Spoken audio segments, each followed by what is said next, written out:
Benedict's eyes open to a deep red storm. The clouds are lit by a red aura that surrounds the sky, and the clouds are only made visible by the lightning flashing and the booming thunder in the distance. As he looks around, Benedict is surrounded by a desolate emptiness that pushes beyond the bounds of a physical sense. In every way, Benedict is alone in this barren, dark place. He stands up and looks around, and for as far as his eyes can see, it is empty, and the clouds are rolling in around him. As they move closer and closer, he can do nothing to stop it, and eventually they swallow him, opening Benedict up to something even worse. Something that left him craving the emptiness he despised just mere moments ago. The clouds faded, and he is standing on a precipice, peering down into the infinite darkness surrounding Benedict and nothing but sheer cliff dropping into this horrid blackness. He stands staring into the darkness, waiting as the lightning cracks above his head and the thunder rumbles and shakes what little ground is left beneath his feet. And then he hears it. The sound of demonic laughing, the sound of tortured screaming, and the smell of burnt flesh and fear filled the air around him. The sounds grow louder from beneath him as he continues to watch. Veins of red magma climb the walls of the infinite pit. The fear heightens. Ghosts and the most terrifying of demons and wraith-like beings begin pouring out from the precipice and circle the pit, creating a tornado of tortured souls looking to swallow Benedict alive. As they raise, they pass him, laughing, spinning, slashing, cutting. As for all the pain he endured when they touched him, Benedict was immediately whole again, but only for the sake of being cut over and over. Only for the sake of never-ending torture. One by one, as they battered him, he fell to his knees, and then a wraith-like being passes Benedict, grabs him, and picks him up. An overwhelming sense of familiarity fills Benedict, and he can't place where he recognizes this being from, but just as quickly as it was there, it was gone. Then, the ground shakes, and he falls, with only his face peering over the edge that he barely hangs onto. The pit opens to a lake of fire, and from it, a being of pure evil. With a body made of molten rock, the fire raises from the pit. Its broken, terrible, spider-like limbs carry him swiftly from the hole, and it looks up directly at Benedict from his empty eyes, spewing fire from his head that was nothing but a skull. Benedict knows this being. The creature swiftly, with horrendous agility, twists his legs around his body and in the most monstrous and disgusting of fashion, contorts his body to twist around himself and folds and melts in a way that Benedict could neither comprehend nor stomach. Its sickening movements drew his gaze, and he couldn't look away. For what else was there? This was the end. This was it. Baal was claiming Benedict's soul for his army. Baal raised over Benedict and breathed a vexatious wind of fire as he spread what appeared to be bones of molten rock that resembled that of an ancient dragon out around him. Baal leaned over, his breath searing Benedict's very skin, and said, "The souls of those who know what they have lost make my victory that much sweeter. Welcome home." As his mouth opened to swallow Benedict, there was a flash of light, and the wraith from before moves in front of him, and then all Benedict can see is a purple haze.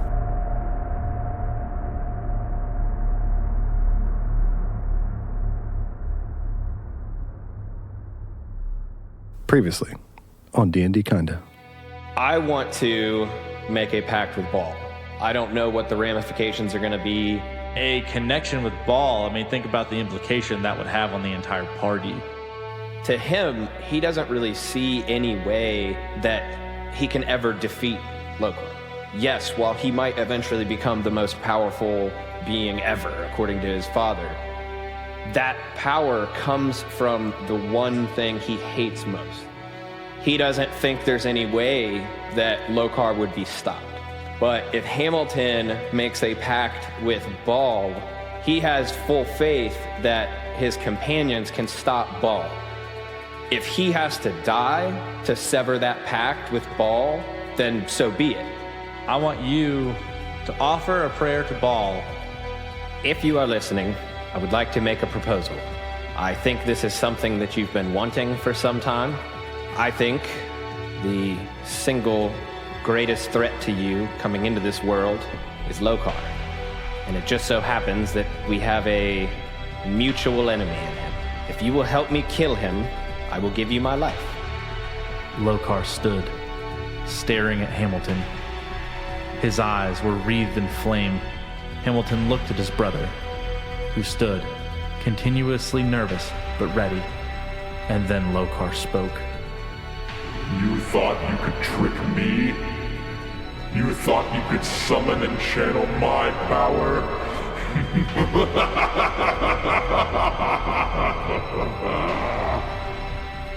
Benedict, seeing his brother in danger, screamed at the top of his lungs, running towards Lokar, and there was a flash of light. Hamilton saw his brother, Benedict, wreathed in flame, his clothes burning, his skin boiling, and Benedict's seared scimitar clattered to the ground. Hamilton stood, silent, as a final breath of air left his brother's charred remains.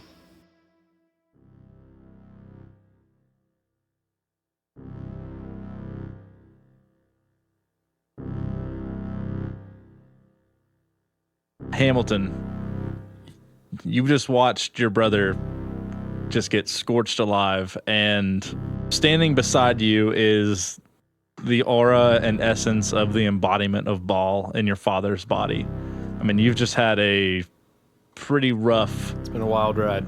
Yeah, pretty rough couple hours, I would say. Yeah. For Hamilton. Everything he knows has just been kind of shaken. Your brother was just burnt and torched alive by the one being that you guys have been attempting to stop this entire time. You attempted to forge your connection with him to try to break that of your father, but it seems in this moment that you realized, one, that was a futile effort, and two, why it was a futile effort. Because despite what your father had said, it appears that he has already aligned himself with that evil. What's going through your head right now? Honestly, like I feel like it's a lot of hopelessness. Like the ties to what I thought were the source of my power were just fabricated by the very thing that I was seeking this power to destroy. And you know, at this point, I feel like Hamilton doesn't really have any reason to not believe what he's heard, and he hasn't really had any time to analyze it any further than just surface value. So at this point, the way that he's looking at it is, you know, his ties to Cthulhu are false. Like, the only ties that he really has to any type of real power are linked to his father, who's sided with Baal, who, you know, those are his two biggest problems right now that he has to deal with. So for him, I think he's just having a kind of a conflict within himself of, you know, what is he going to do at this point? Like, the only real power and skills that he had, like what he's been working his whole life for, appear to have just dissolved right in front of his eyes. So that's kind of, I guess, from your power aspect. Just like his brother. Yeah, that's kind of the point I was going to bring up next. How does Hamilton feel about that? You know, I would say that based off of the, I guess the context clues from your guys' backstories and things like that, your brother's like one of the only consistent points in your life. And with all the traveling and everything you guys have done together, your guys' mutual hatred of your father. All the wedgies. Yeah, those two. You're dead. Shut up. I'm reminiscing from the underworld. So does that just kind of like just tie into that hopelessness, or do you think Hamilton's focus is still on everything else, you know? I think it just ties into it because, you know, at this point, he doesn't know what to do at this point. And his mother has been captured by Ball, basically, Lokar. Benedict's mother? And yes. But, you know, she was a huge ally and, you know, incredibly powerful. And he has her captured. And then, you know, the only other consistent thing that he's had in his life other than his bond with Cthulhu was his brother. And now, in a matter of minutes, hours, both of those have dematerialized basically at the snap of his father's fingers. And yeah, I mean, I think desperation and hopelessness and just dread, like he doesn't know what to do from here because he's worked his whole life towards this point and it was all just thrown away in, you know, fractions of time. So okay, I want to go up to Topher and Bartholonude. I'm kind of going to ask you guys the same question. I know you guys don't have the level of, obviously, emotional investment into what's going on, but, you know, one of your party members was just killed instantly, like, without any effort at all. Before you still does stand this Lokar with these, like, fiery eyes that you guys have just kind of assumed is just Ball manifesting himself based off of what he had told Hamilton. In this moment, how do you guys think that your guys, both Topher and Bartholonude, are reacting to this? Because although what happened doesn't necessarily affect you other than Benedict being dead and what could potentially come from Hamilton's future and the party's future, but also with Ball manifesting himself and actually taking a profound action against you all, you guys are on his radar, which means you guys are making waves. He's noticed you. So how does that like resonate with you all? I mean, just from Benedict, what happened, like I'm mad. I'm like kind of enraged. One, because I didn't want to come here in the first place. I tried to fight coming down here and was leery about Scar and all of that and this portal to whatever that sent us here. And this is where it's led to. So I'm mad at, well, one, I'm mad at the party for, you know, for allowing us to come down here. But I'm mad because what our goal is to stop Ball. And now he's here. He knows that we're after him. But I knew that would happen eventually. But I didn't think it was going to happen in the fashion that it did, to where somebody would die. I'm trying to hold myself from going after and I want to go and get his body, but I know that if I try that and try to get close to it, because he's closer to Lokar or Ball, that it probably wouldn't end well. Okay. But I'm furious.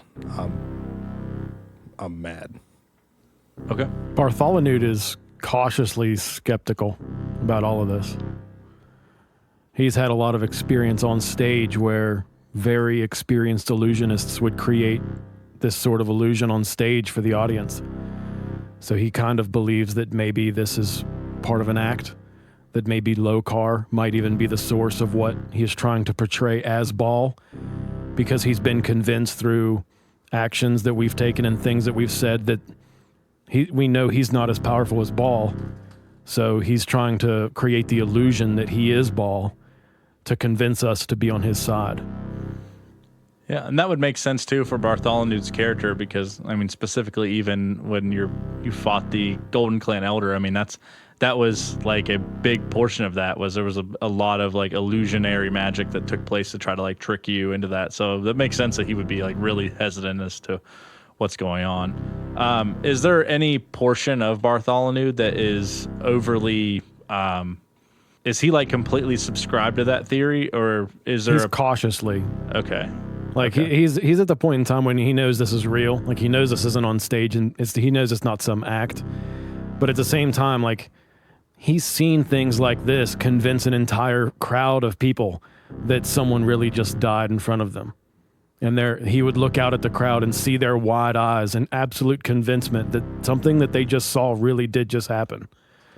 So seeing this take place with our group, he knows that, illusion is a real thing and it can be extremely convincing. But at the same time, this isn't a play. So part of it's real. He definitely has some adrenaline. And that adrenaline that he has is also, he just knows that it's not going to matter. That all of his previous efforts have not amounted to his intention. So he's kind of frozen. I also want to, from my point of view, so I know that Hamilton said that Lokar is allowing Ball to do this. From my perspective, that isn't the case. I feel like that Ball is powerful enough to manifest himself through anybody. I don't think that Lokar is actually working with Ball. I think that Ball is powerful enough to do that kind of stuff. If somebody is susceptible to control it, him. to control him without Lokar's permission, essentially. So Okay. One thing that I wanted to add, probably, I think the biggest thing running through Hamilton's mind, just at the forefront of his mind, is that through all of this, Hamilton has always been very self-confident, self-centered. He's always had his own sort of end goal that he's been working towards, and that has, for the most part, superseded everything else. And I think tying into his desperation and hopelessness is the fact that, he has roped in not just his brother who was involved in this, but also Topher and Bartholonude and, potentially others as well. And that in his mind, he was going to end up coming in here and killing his father, but it looks like, he was way overconfident in himself, and it's led to the demise of his brother and potentially the entire party at this point. So I think a lot of disappointment in himself. And I would say that's probably just a relatively raw feeling for Hamilton, because I would imagine remorse is not something he feels often. Yeah. So this is probably pretty difficult for him. Yeah, I think it's something that he very rarely has ever felt. Yeah. And so it's really, really, really hard for him to stomach the fact that he was wrong. Okay. The first thing that Bartholonude does is he kind of walks over toward Benedict's body. And he does so in a way that he's kind of keeping an eye on Ball. He kind of moves carefully toward the body of Benedict. And as he does so, he wants to just basically go over and check on his body. Okay. So as you're moving, you're watching Ball or this manifestation, whatever Lokar has going on with him, and he's just like following you, and it's like not in the way that his head's moving, but like his entire body is like shifting just to follow you, just in place. It's very strange. whenever I see Bartholonude move towards his body, I cast spiritual guardians around him to help protect him. Okay. Whenever you kind of raise that kind of prayer to summon that, you feel nothing. You feel absolutely zero connection with Mishkal, and there are no spiritual guardians. And at that moment, Topher, you feel disconnected. How close is Benedict's body to Ball? It's almost like maybe just a couple feet away. He got very close before his...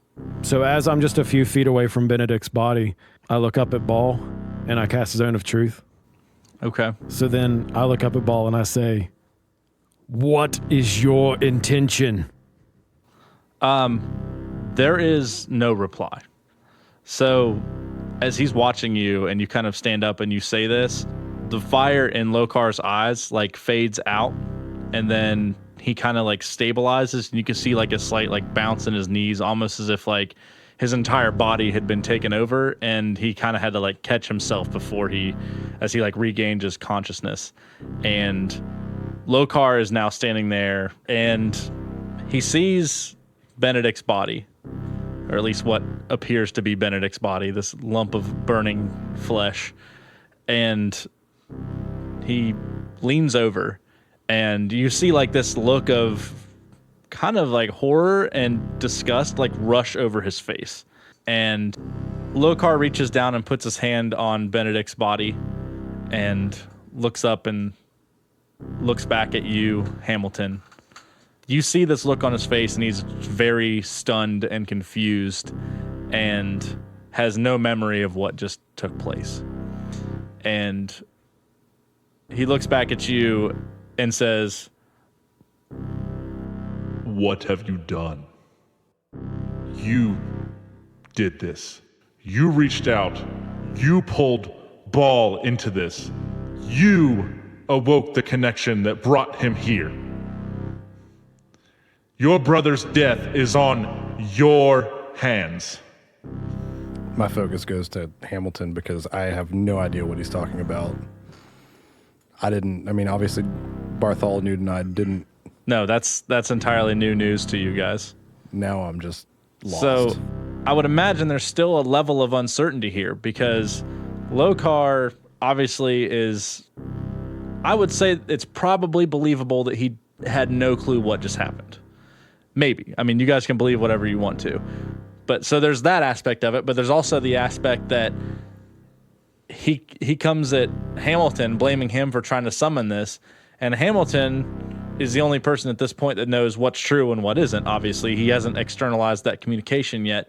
So, I mean, there's probably a lot of question as to, at that moment, like, it just seems like there are so many different levels of deception that Lokar could be playing here that you guys just really don't know what's believable and what isn't anymore. My whole thing is like, if Lokar's intention was to kill Benedict or Hamilton, why?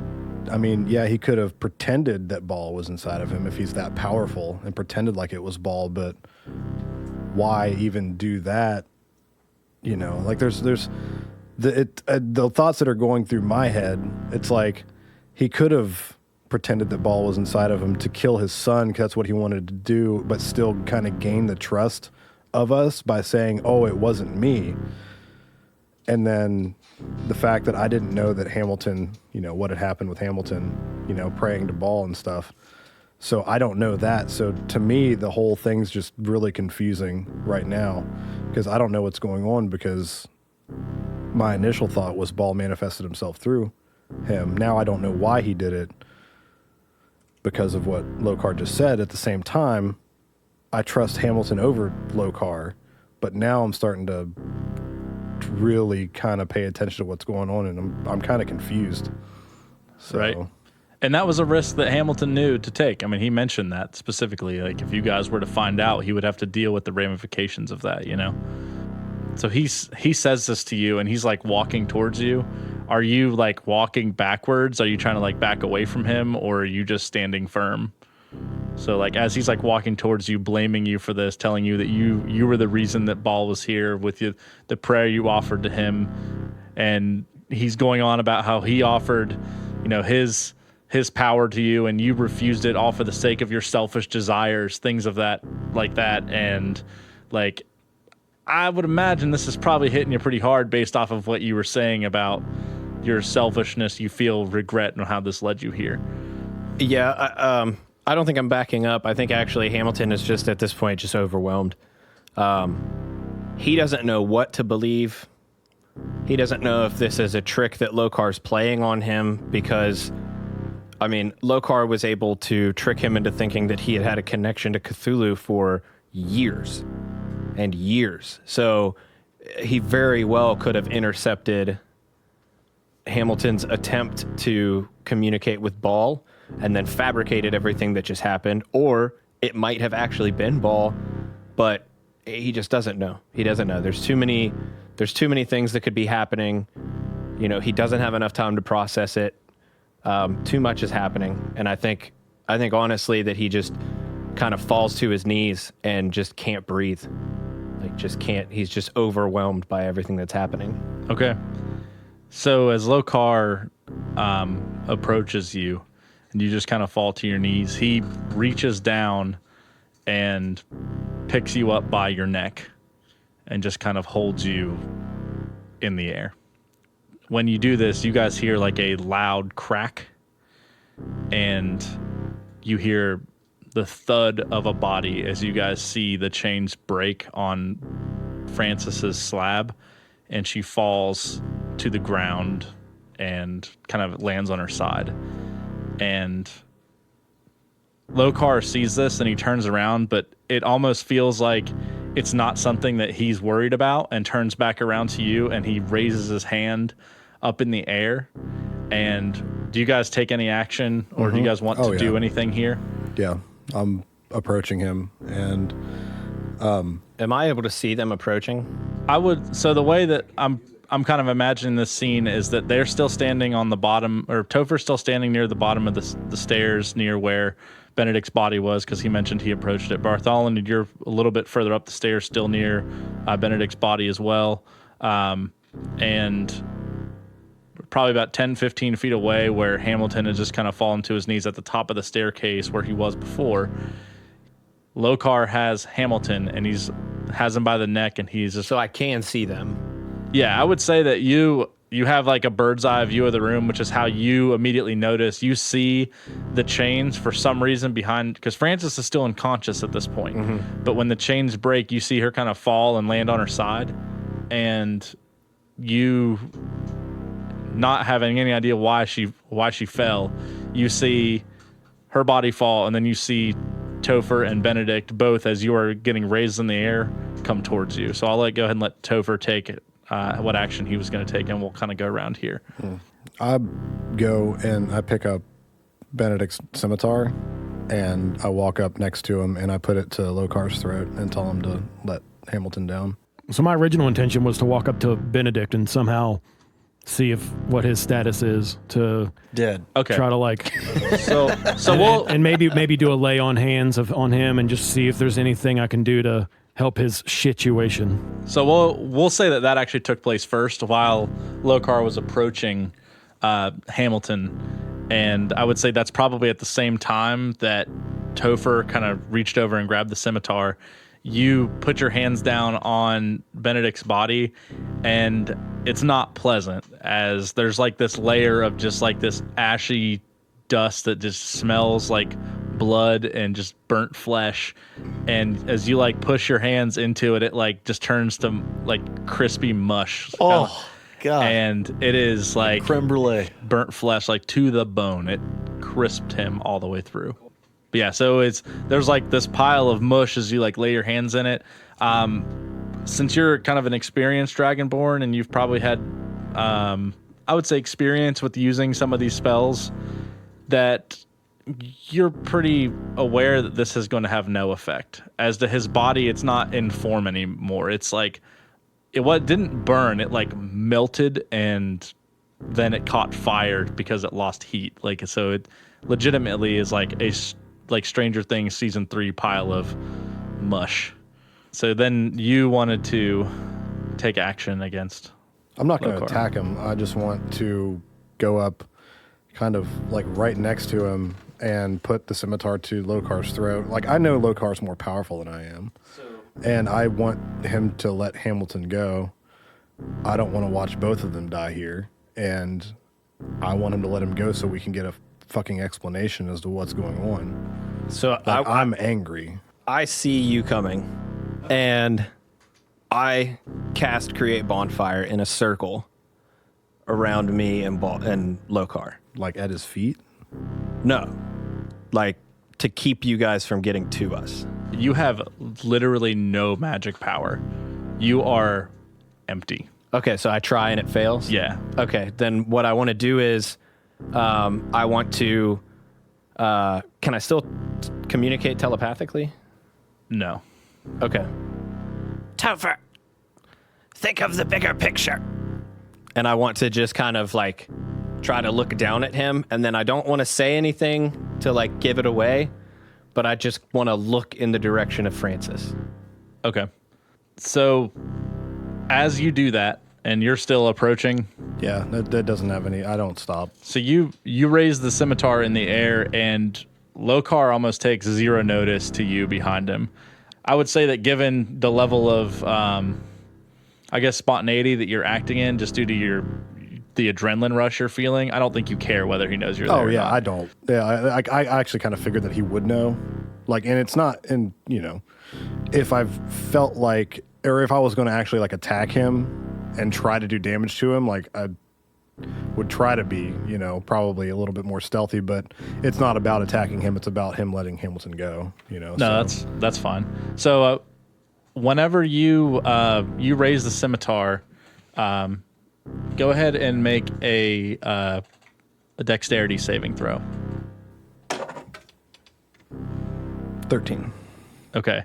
So as you get close to Lokar, you raise your scimitar, not because you're trying to like strike him, but he's much taller than you. And you kind of raise it to like place it at his throat, and you see his hand turn around, and he just like throws his hand upwards, and there is like a wall of wind that springs up behind him, and the scimitar just like flies backwards as it is too strong for you to kind of go through. You don't like launch backwards, but there's like this wall of wind that's between you two, and it just kind of throws your hand back, and it just kind of disappears. Now, Lokar looks at you, Hamilton, and says, You have opened the eyes of Baal to this entire place. He knows everything that's going on here. Why have you done what you have done? You have given him insight into this entire operation. And for that, I will take away your sight. and he raises his hands, and you see as he's like kind of choking you out, you have zero ability to stop anything that's going on here. And his hand is kind of like approaching you. And then as it gets close, your face just gets sprayed with blood. And you are like blinking through this. And make a perception check. 8. So your eyes are just very heavily clouded as you just like there was just blood that was just like sprayed in your eyes, and you're not exactly sure what is going on. Topher and Bartholonude, you guys are watching as you guys feel probably, I would imagine, pretty helpless in this situation. And as Lokar raised his hand and started to bring it towards Hamilton's face, there is an arrow that was shot and has pierced Lokar's hand, and it is now just embedded in his hand. And your guys' eyes just shoot across the room, right? And Chrysalix is standing against the pillar with his bow and arrow wielded. And at that moment, Francis raises off the ground, and then you see Lokar just start rising in the air as Francis is walking towards him with both of her hands outstretched, and she is just shaking. You drop to the ground, Hamilton, and I'm imagining you're just trying to like wipe this blood off of your face, and your vision starts to come back, and you see Francis just has Lokar in the air, just shaking, and just the look of pure anger and anguish just on her face.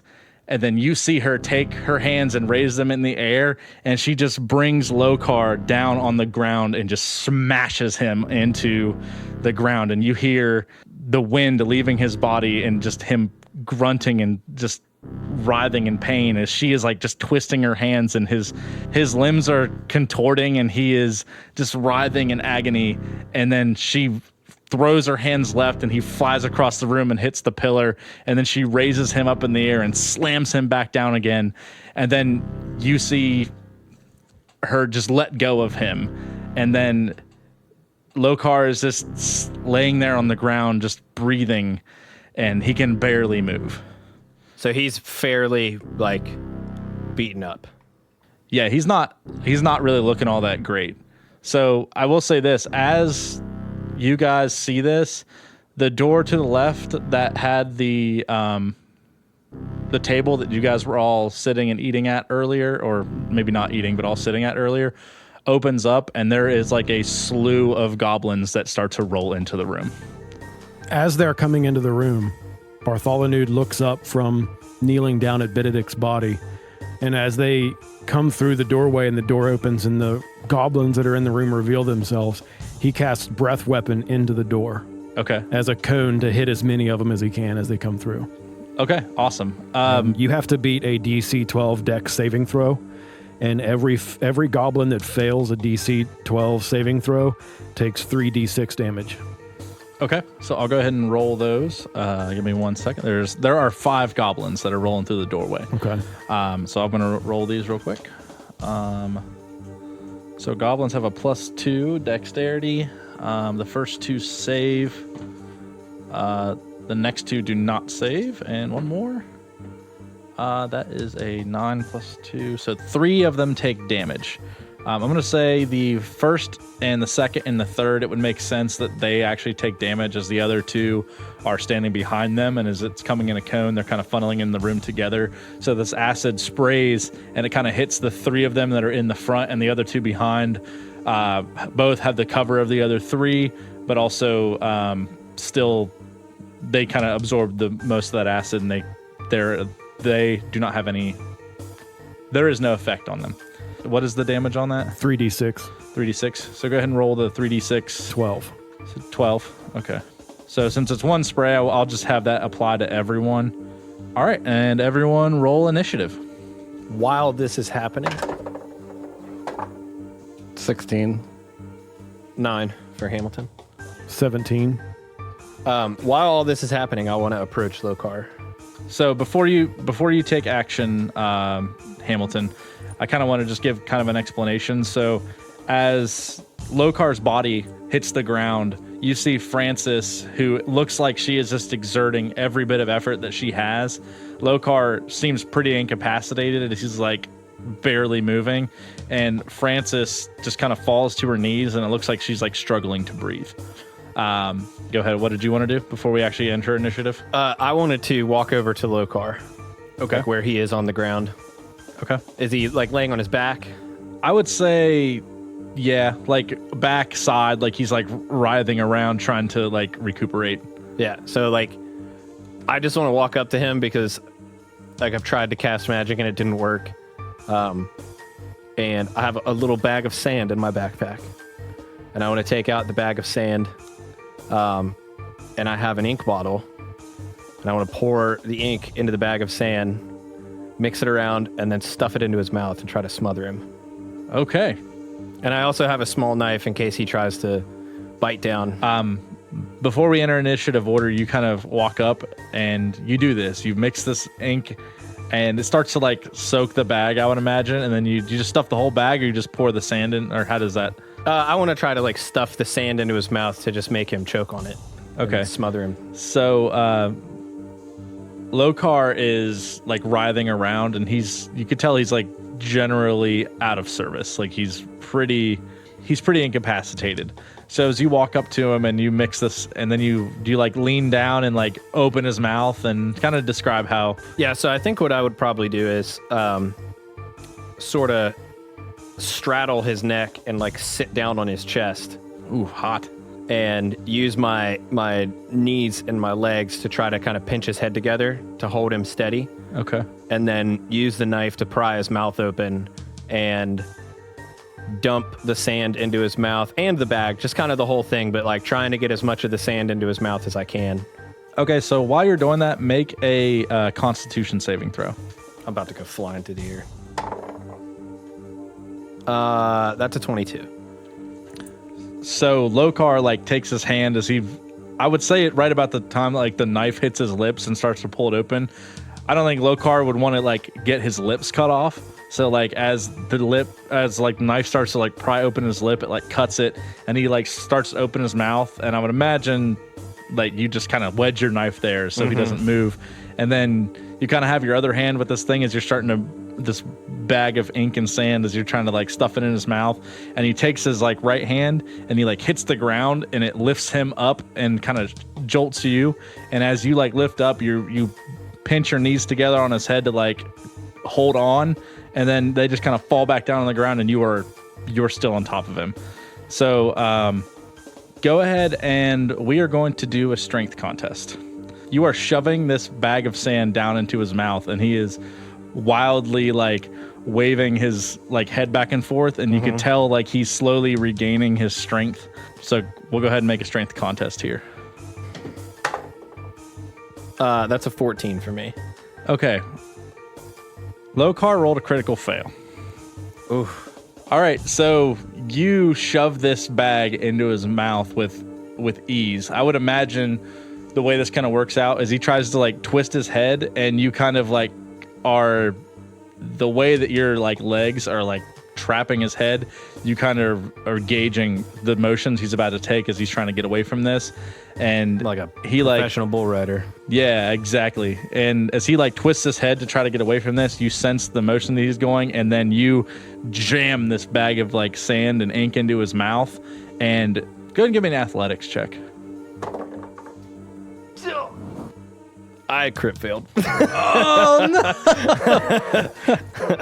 Okay, so Lokar has started to regain some of his composure, and he reaches up behind you and like grabs the back of your cloak and kind of like starts to pull on you, and he starts to lift you because you're not very big, and he is he's not exactly strong. He's just that much bigger than you. Yeah, I'm tiny. And he starts to pull you up, and you reach up, and you're trying to like, this thing's in his mouth, and you were trying to just like kick his like face closed, kick it like as far into his mouth as you can. And as he lifts you up, you go to like kick, and you like whiff the air, and you slip off and then land, and then he spits this dirt bag out of his mouth. So what do you want to do now? You guys are kind of in this like tussle. He is struggling. He's having a really hard time, but So I want to scramble and spin around, and sort of in a payback maneuver for what he was going to do to me, I want to slam the knife down into his eye and sort of follow it up with the bag, because I'm assuming he's going to scream whenever I do this. And then when he screams, slam the bag back down into his mouth. okay, so here's actually what's going to happen. I'm going to remove you from the initiative order. You are tussling with Lokar over here, And you're going to die. and first up in the initiative order is Chrysalix. So he actually rolled a nat 20 for his initiative order. Fuck yeah, Chris. Okay, so seeing as they're pouring into the room in this order, he's going to go ahead and shoot at the first goblin that's walking in, and he is going to make an attack. So that is a 2 plus 7. That's a 9. That does not hit, but Chrysalix has multi-attack, so he's going to shoot again. He fires an arrow, and it shoots past one of their heads, and he takes a second shot, and that is even worse. That is a 7. So the second arrow flies past his head and does nothing. So he does get another full action because he did roll a nat 20 for initiative. So, God, 10 does not hit. Fires 3 arrows in a row. They don't hit. God, 11 still doesn't hit. All 4 arrows fly by. You would think he had just became an archer. So next in the order is Bartholonude. So these goblins, they are just kind of like dodging and ducking as these arrows are kind of flying away out from the other side of the room towards them. And they kind of walk into the room and spread out, or kind of in a semicircle around you guys. And the 3 goblins that took the brunt of the damage, you can tell which ones they are because they have like their skin burned up and their armor seems like it's kind of corroded because of your acid. And they're all, I would say, in varying distances around you, anywhere between 5 to 15 feet. So I want to look over at Frances and kind of assess her situation. She's still like recuperating. You could tell she's having a lot of trouble composing herself as she just expended what little energy she had left to bring Lokar down. Okay. So before I take my turn, I want to reach into my bag and grab the water skin that has very little of that water from the creek left. Okay. And I want to throw it to Frances and motion for her to drink it. And so I just do that very quickly. And I want to kind of see, like, I want to look out at the current setting to see kind of where my best position to do this might be. My goal is to hit as many of the goblins as possible. Okay. But what I'm going to do to hit them is I'm going to hold the end of my halberd, the tip of the base of my halberd, and I'm going to literally do like the typical barbarian spin. Okay. And I'm going to kind of spin in the direction to hit as many of the goblins as I can with my halberd. Okay, so I wouldn't say it would impose an action or anything to throw your water skin, because I'd imagine you can hold your halberd in one hand, because the only time it takes an action to do something is if you swap weapons. So I would imagine you just kind of reach into your pouch and grab, or off the side of you and grab this water skin, and go ahead and make an athletics check. 8. Okay, so you grab your water skin, and I'm imagining you're having trouble focusing. Not necessarily, you know exactly what you want to do, but you're like, there's enemies rushing at you. Lokar's up here. Francis just appeared. There's a lot going on. Yeah, so I would imagine like in a rush, you kind of grabbed your water skin and went to like throw it at Francis, and it hits the ground in front of her and just slides back behind the pillar. I would say that she noticed it, but her eyes, she didn't look at you like your intention. Because she kind of she saw it hit and slide past her. Because you wanted to try to like motion to her to drink it. I would imagine that she's not fully aware that you were the one that tossed it. Okay. So now, as far as taking action against the goblins, they're standing in kind of a semicircle around you, spaced out between like about 5 feet between each other. I would imagine if you wanted to kind of jump very close to one of them, and you did this as your halberd's probably every bit of 5 feet long, and you spun in that direction, you'd probably be able to hit 3 of them. Okay. So go ahead and give me that attack roll. 22. That does hit. Do it 3 times, as it's like, I would imagine that they're all varying distances, and all of them would have a different reaction to the halberd moving to them in some certain direction. Go ahead and make 3 attack rolls. 22, 10, and 12. Okay. So 22 is the only one that hits. But where you lined up at, that it hits the one that was directly in front of you as you spin. The one your halberd moves towards first, it kind of steps backwards, and it hits the one that's directly in front of you, and it misses the next one. And go ahead and give me the damage on the hit. 15. 15 damage. Okay. So the goblin's kind of like hunched over, and the goblin that was the closest to you that you hit had been previously breathed on. And whenever your halberd spins, the blade connects directly with like his shoulder, and it just like moves through the upper part of his body, and just from his shoulder to shoulder, the top of his body like slides off the tip of your halberd as it continues to move through the air, and you have just chopped this guy in two. All right, Topher, you actually get an attack of opportunity here, because as the third goblin that was in like this swinging range was about 5 feet from you, he actually jumped back to escape the halberd. So you actually get an attack of opportunity against this. Okay, well, whenever that wind blew my hand away from Lokar, did I lose the scimitar? No. It is like, okay. I kind of imagine is it blew your hand back, like to where you just couldn't get through it.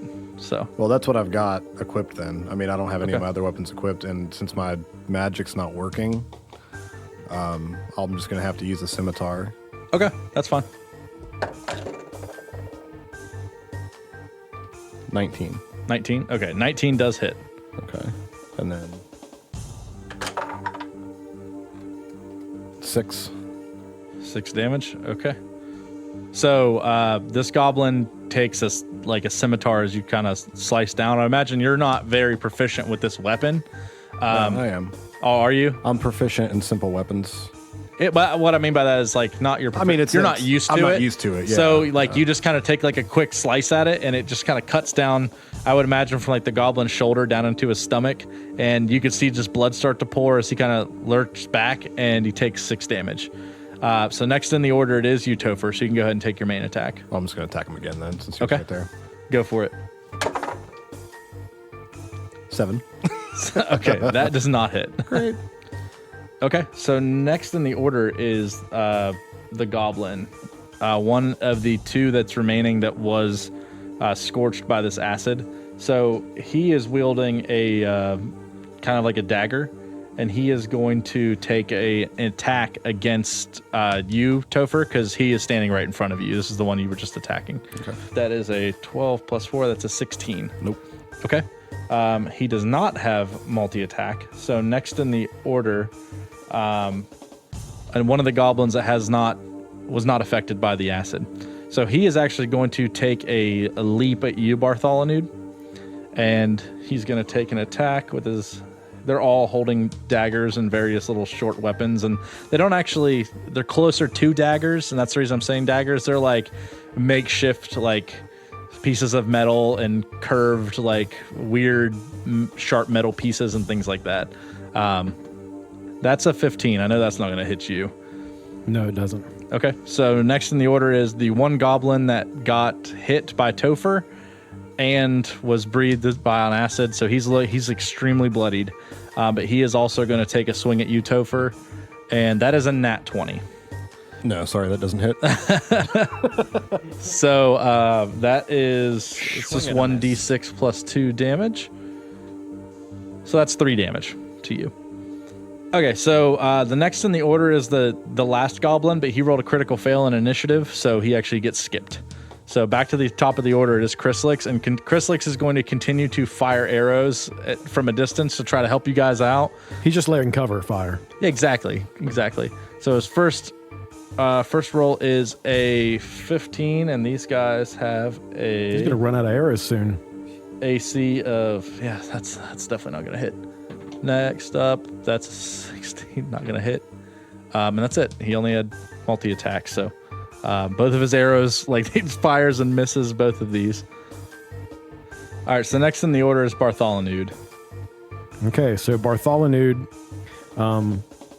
looks over at Frances to see if she's taken a drink of the pouch that he threw over to her. Yeah, I would say that she had noticed it and had not actually... You saw her look at it, and she has not actually taken an action to go get that yet. Okay. So I'm still assessing this goblin situation. They're my primary target. Okay. And I know the goblins are kind of spread out in like a little random pattern, but my goal is to try to assess what angle would be the best to hit them with. And what I want to do really is, and tell me if I can do this, if two of them are close to each other, what I want to do is I want to try to get between the two that are real close to one another, and I want to try to touch both of them and cast Inflict Wounds. Okay. I would say, yeah, you'd definitely be able to do that, but one of them would get an attack of opportunity on you. Okay. So I'm going to go and make the attack of opportunity against you, because the way I'm seeing this, there's one that's kind of up near the top, one that just got killed, and then there's 3 that are relatively near each other, but 2 of them are, like, if you were to be between 2 of them, you could reach out and touch them. Okay. So in order to... So I'm going to kind of jump and try to place myself between them, and as I'm landing, I'm just going to reach out and touch 2 of them. Okay, so while you were jumping, one of them's going to kind of try to take a slash at you. Okay. And that is a 24. It hits. Okay, so it's only 1d6 plus 2, so that's not a ton, but... so that's 4 damage. So that kind of just barely nicks you, does a little bit of damage there, and then I don't think you have to do anything to inflict wounds. It's just since you touch them, you get to cast it, right? Yeah. Okay. Go for it. 18 damage. Okay. On 2 of them? Yeah. So the way I kind of picture it in my head and the way I have it kind of structured here is that... As I'm jumping, though, like before I even actually go for the attack... is I kind of jump in midair, and as I'm jumping, I yell to Francis, "Drink the water!" And then as I land, I reach out and grab both of the goblins and cast Inflict Wounds. Okay. So as you land, your like hands hit these, and you see like this black lightning like shoot through their skin, and they like screech, and both of them are extremely bloodied. So, and you are now standing between 2 of these. All right, so next in the order is you, Topher. Okay, I'm just going to take a swing at the same one, whatever one's closest to me. Okay, so I'm imagining this is like Bartholonude kind of jumped back into between these 2 and cast the spell, and then you are like in this one-on-one duel with this goblin, and you guys are kind of like attacking each other back and forth. So go ahead and give me the attack roll on that. 21. That hits. 7. Okay. So this goblin had just come at you moments ago, and he swung at you, and you kind of hit his sword up in the air, and then you took like a slashing down attack, and you just embedded the scimitar like midway through his head, and he just goes limp at the end of your sword and just kind of falls off of it, and he is dead. Yeah, I want to kick him off of it. Like if it's embedded, I just want to kick him off of the scimitar. Neat. Just gonna Just right off of there. Yeah. All right, so next in the order is the goblin that took the attack of opportunity against Bartholonude. He is going to have to move into range, which he's not exiting anyone's range. He's just moving back into Bartholonude's range, so he's standing behind you, and he is going to take a swing with his dagger, and that is a 19. That hits. Okay, so that's just 1d6 plus 2. That's 6 total. So he just kind of plants his dagger like into your back and just kind of pulls it out really quickly as he's just trying to take stabs at you. Next in the order is one of the goblins that you are standing in front of, or kind of between two. And he is going to also take a stab at you as you're kind of getting like barraged from all sides with these daggers. That's only a 10, so that's probably not going to hit. No. And the next in the order is the goblin number 5 that didn't get to take a turn last time. As he just got wrecked by your inflict wounds, he's also going to take a stab at you. And he only rolled a 9, so that's not going to work. No. All right, so before we continue with initiative order, I'm going to jump back to you, Hamilton. Okay. So what is your plan of action here? So yeah, scramble back towards Pops, but I want to try to slam this this small knife of mine down into Lokar's eye, and then follow that up with my other hand and said bag of ink sand. Okay, so I'm going to make a dexterity contest with you. 5. A 2. It's a 2. Oh my god, I beat it. Slightly faster. Barely. So we both shit ourselves, but you shit yourself more. So I'm imagining what had happened is you like go to swing at him and you're like clearly miss his head and he kind of like accidentally rolls into Dodges it. in the wrong direction.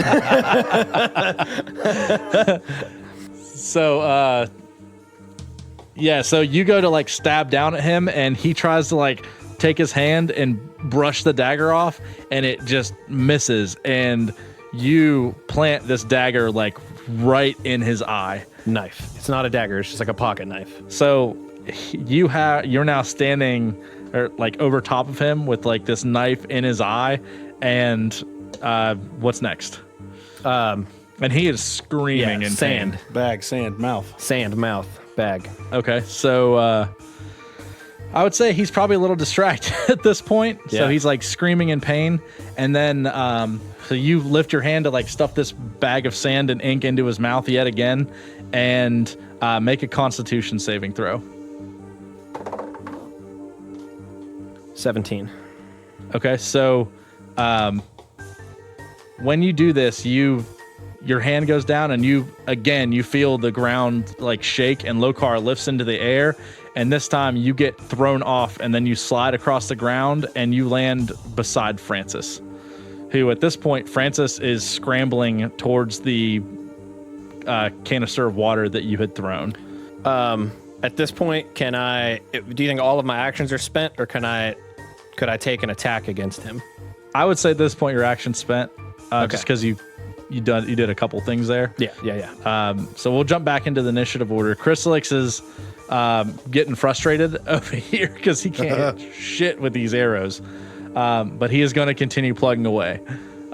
So he's going to take his first attack. God, that is a 6. That is not going to do it. And then the next arrow flies. It's a 15. That still doesn't do it. Chrysalix, you might want to practice your shooting.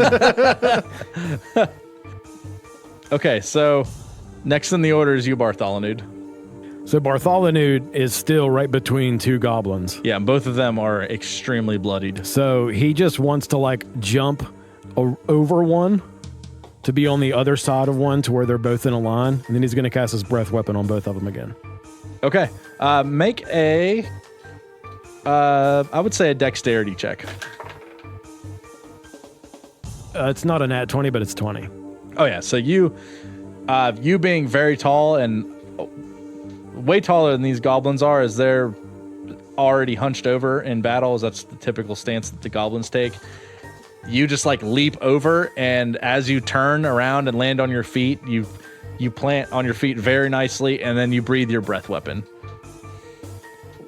And they have to make, was it DC 12 saving throws? Yeah. Okay, so they both do that. I would say one of them has disadvantage because you just like leaped over him and he's kind of surprised. So we'll say the first one, I'll go ahead and roll, and we'll impose disadvantage on the first one. So that's a 15 and a 3. So he gets hit, and the one behind him is a 7. So they both take damage. 17 damage. 17 damage. Okay. Death awaits you. So I kind of imagining Bartholonude's feet planting. One of them is completely surprised as he like turns around, and in his face there is just this stream of acid. And these guys had already taken some serious damage already. Now, this is also a cone. So are there any other collaterals? No, you just hit both of the two. The other one is standing behind you still. Okay. Or I guess as you turned, he is now behind you. Gotcha. And as you kind of turn around and breathe this breath weapon, the cone of acid, as they're like right in front of you, it hits almost 100% on them, and they disintegrate as your acid like just spews onto the ground. And they are both dead. And there is one goblin remaining. Next in the order is you, Topher. I want to run up behind him and take a slash like at the back of his knees. I'm going to take his knees out, like kind of slide across the floor and do that. So go ahead and you get advantage on this because he is not expecting it.